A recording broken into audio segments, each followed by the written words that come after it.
Every motorcycle has a story, a process of how it came to existence. At Ride with Rahul, I often jump right onto the motorcycle and talk about the power, the handling, and the ergonomics. And we'll do that this time as well. But first, let me tell you the story of the Ducati 959 Panigale. In 2015, Ducati faced a unique problem. The Euro 4 emission norms were being put into place. That meant motorcycles were losing a bit of their power, and even the power delivery was getting affected thanks to choking the engine with the new pollution control norms. Ducati decided that the new model will not be making less power than the previous model. They reworked the engine and the new one got 56 more cc of displacement. Also makes a whooping 157 PS of power with 107 Newton meters of torque, considerably more than the previous version, the 899 Panigale. And they have smoothed out the power curve and gained a lot of power everywhere on the rev range that makes the motorcycle more enjoyable in the twisties and overall just more fun. Electronically, the motorcycle gets an 8-way traction control, 3-way engine braking control, and a 3-way ABS. If you're feeling that is too confusing to adjust, they have also given 3 power modes that uses a combination of these settings to make it easy for you. For example, the race mode has the least amount of traction control and the rain mode has the most. They also tweak the power delivery and the power curve in each power mode. If you're still not happy, you can still adjust the traction control. It's all user programmable into all those power modes. Apart from that, there is a quick shifter and an all-new slipper clutch which lets you aggressively downshift. The previous version just had an anti-hopping clutch, so this is also an upgrade. They also made the wheelbase longer by 5mm and brought the swing arm down by 4mm, which doesn't sound much, but it actually offers better straight line and cornering stability at the cost of a little bit of agility. Since now it's making 157 PS of power on a motorcycle that is just 200 kgs wet weight, I also wish that it had a wheelie control, and though it didn't have an auto blipper or a automatic downshifter when it came out in 2016, I wish they had added that in 2018. Unfortunately, they still haven't. I don't understand that because even the supersport, which is a much cheaper model, gets the up and down quick shifter. There is one more thing that was obviously the point of discussion, and those were the double barrel exhausts. Those look absolutely hideous, but I think my friend Rohan did an extremely good thing by putting in this Akrapovic slip-on cans. I think they look a lot better, though they're still in the double barrel form. These are way better than the stock exhaust. The new motorcycle gets a wider front snout and changes into the fairing, which is borrowed over from the 1299 Panigale. Apart from getting it the big bike looks, it also helps in riding dynamics, which I'll talk about in the next section. The foremost importance on any track-focused street bike is the handling, or how it feels on the corners. And to test that out, we rode this motorcycle 150 kilometers away from our city, Kolkata, to Kharagpur. For cornering, I used the sport mode because that is where the power is delivered more smoothly and the bike is a little bit more forgiving. But the traction control was a bit too intrusive for my liking. You can adjust each power mode and you can put down the traction control without affecting the other settings in the power mode, but I just didn't have the time to tinker with it. The motorcycle feels a lot lighter than its curb weight of 200 kg, and that is a good thing for tight corner. But the current weight distribution of the motorcycle is 50-50 sort of, and not like the front heavy feel of the usual supersport bikes that I'm used to. So the corner entry is a bit less confident, but you soon realize that the motorcycle can take it, and mid-corner stability is far better than any other supersport that I've ridden. Also, it has more contact points and is much easier to hang off since this is a much bigger motorcycle. Almost feels like a liter bike.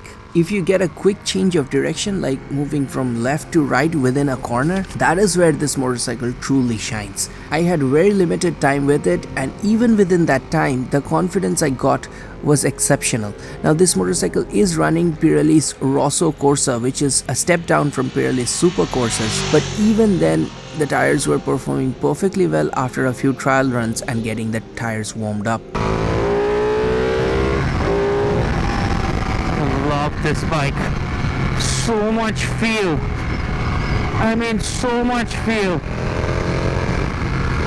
from the corner. It just is, Once you figure this out, this bike actually feels way smaller and immensely powerful. The power is there, but the bike doesn't feel like a big bike. It's holding that line. It's holding that line. That's so important to give you confidence. There are two things that I would like to mention though. Firstly, getting back on the power out of the corner, I was a bit more cautious as the motorcycle has a tendency to wheelie out of the corners, and that is not easy to control while you're slightly leaned over. One more thing which I faced was within the corner I had to make slight adjustments to the throttle to hold the line. I've ridden other motorcycles which are smoother through the corners, but I guess these things can be adjusted by reducing the traction control level and maybe making the rear suspension a bit softer than it was. So that was all about the motorcycle in corners. Let's now switch over to the helmet mic and start from the early morning for the live recorded riding experience on an Indian highway. Early morning, quite a big crowd riding a Ducati, starting up. I really like this start switch. You have to reveal it, it stays hidden, and if you've forgotten where the switch is because you have not ridden the Ducati for a while, oh my god, I haven't been on a Panigale for over a year, and you know, I've been riding the supersport. Feels entirely different. I'm in sport mode, which is mode 2, which means there is a more manic race mode, which I actually don't like that much on the highways. The uptake's kind of smoother, so it's kind of like a touring mode, but they call it sport mode, like for canyon riding where you need a smoother power delivery. And then the race mode's like where you go all bonkers on the track. Some people do like it on the streets, but I personally don't. I know Ducatis don't sound that good on video, but this is not the stock exhaust sound. I believe we are running an Acropovich slip-on. When you ride it, it sounds awesome. If you're an inline 4 fan, then probably you'll not like it, but if you like all sorts of engine sounds like I do, you're gonna love it. I was surprised when I was initially riding the 959 how smooth it was. It doesn't have the typical Ducati's manic power delivery, especially in mode 2. Obviously if you put it to mode 1 it becomes a little more twitchy, but still it is still enjoyable because it's kind of predictable and not exactly linear, but almost linear right from the word go.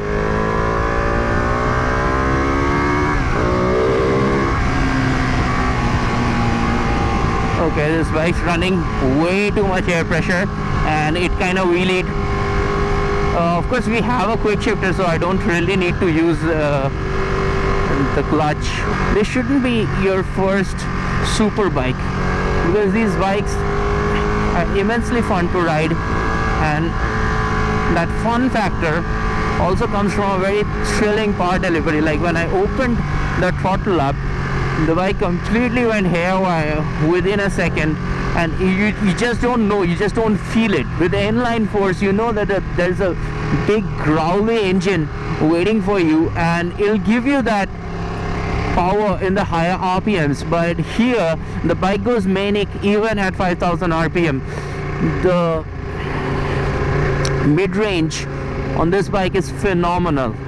I just opened the throttle for a second there and the front wheel lifted up a few inches,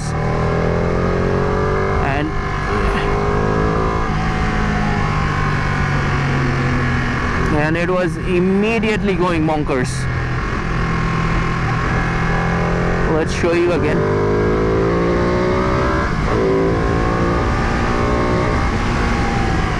Oh, the brake is very progressive, but the initial bite is missing somewhat. I think that's been adjusted because on the previous bike which I rode, the Panigale, it was a 959 as well, so the brake had much more bite, initial bite. Here it feels a little different actually. So the Ducati has a very nice ergonomics, as I was talking.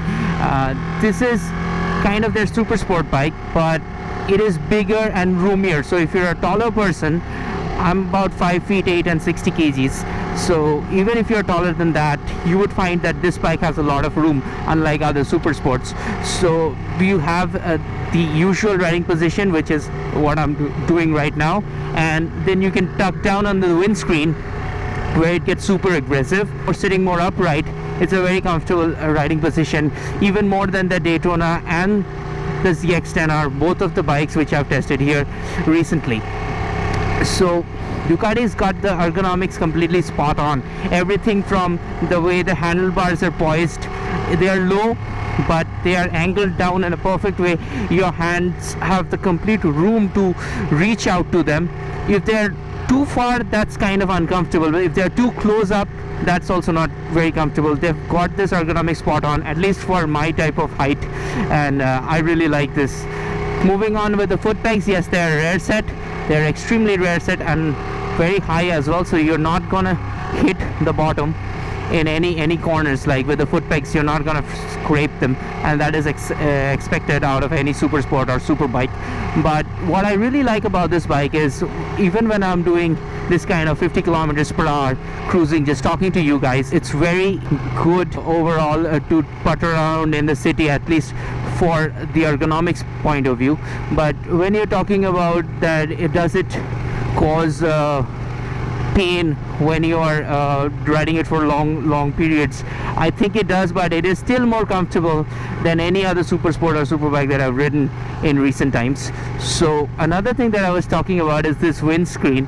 It is a completely curved double bubble sort of design that is coming out from this motorcycle, and that is something that I really appreciate.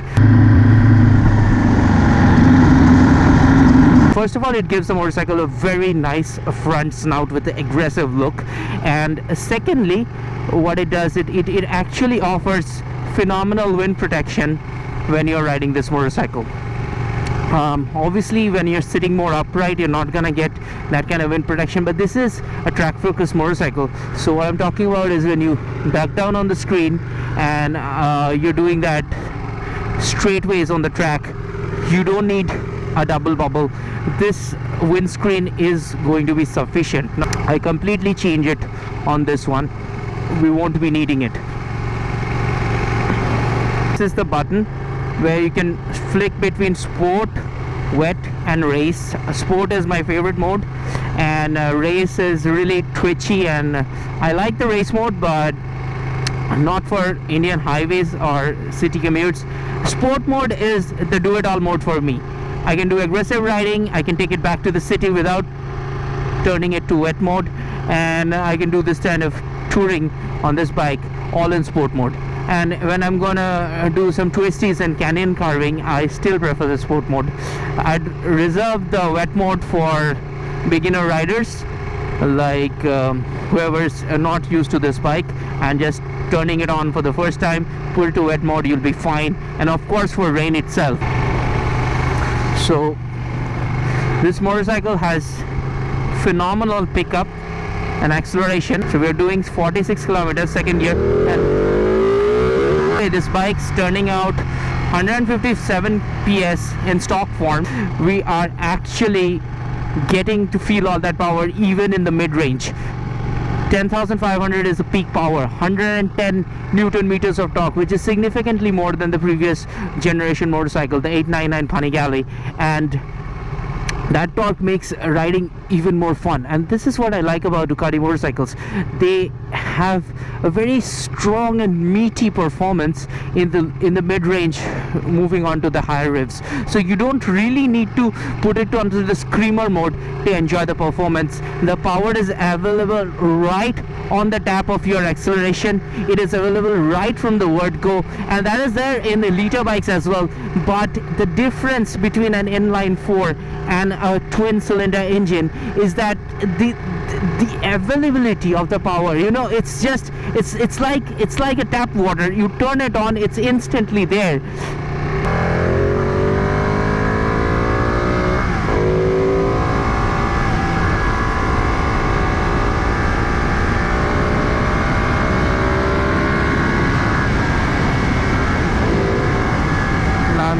the clutch that I shouldn't be doing, because it does come with quick shifter. Oh man, that guy crossing the road. Did you guys see that? I got pretty hard on the brakes. It felt great.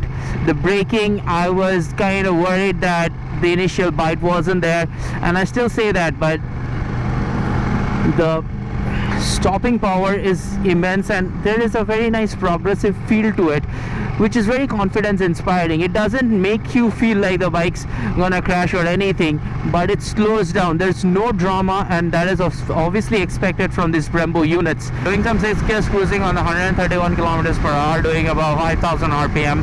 The motorcycle feels it feels so stable, and it is very agile even in this speed. Even at 120 kilometer speed, it is very agile, but it sits right on the center. I'd like to talk a little bit about the weight distribution while we are at it. This bike is very prone to wheelies. The front end is kind of lifting up, which is something that I'm not liking at all, but it is fun sometimes.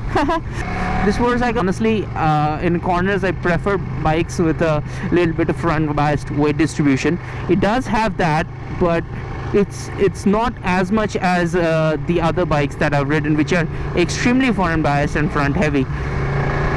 But on the highway, at least, having a 50-50 sort of weight distribution kind of makes it feel like a naked bike, and not very much like a super sport, and that is obviously an advantage. You have been riding Japanese bikes for all your life, and now you're moving on to the Ducati. Obviously it's gonna take some time for you to adjust to this motorcycle, but I would like to say that we are still not like the previous Ducatis.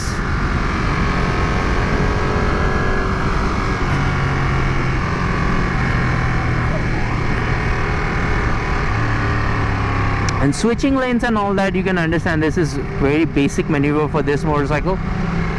You have to get your body a little bit into it. We're not finding fuel stations, which is really bad. We're in the Ducati Monster 797 on the highway, and I was going pretty hard at it, but trust me, it was nothing like this.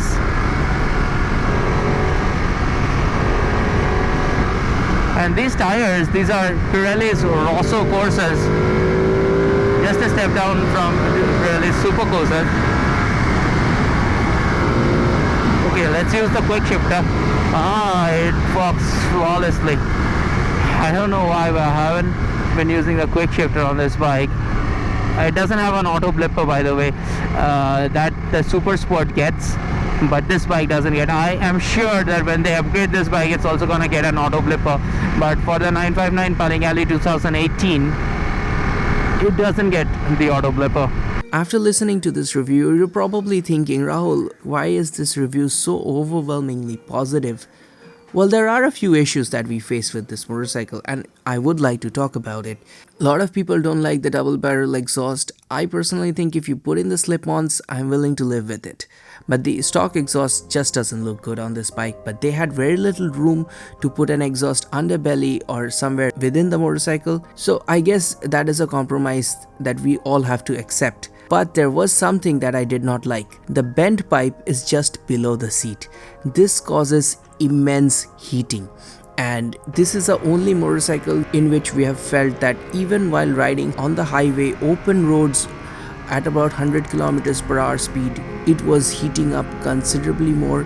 And in summers, though the riding position is good enough for city, I think it will be absolutely unusable in city traffic because of the heating. It was burning the insides of the thigh, and I really think Ducati should rework their cooling system.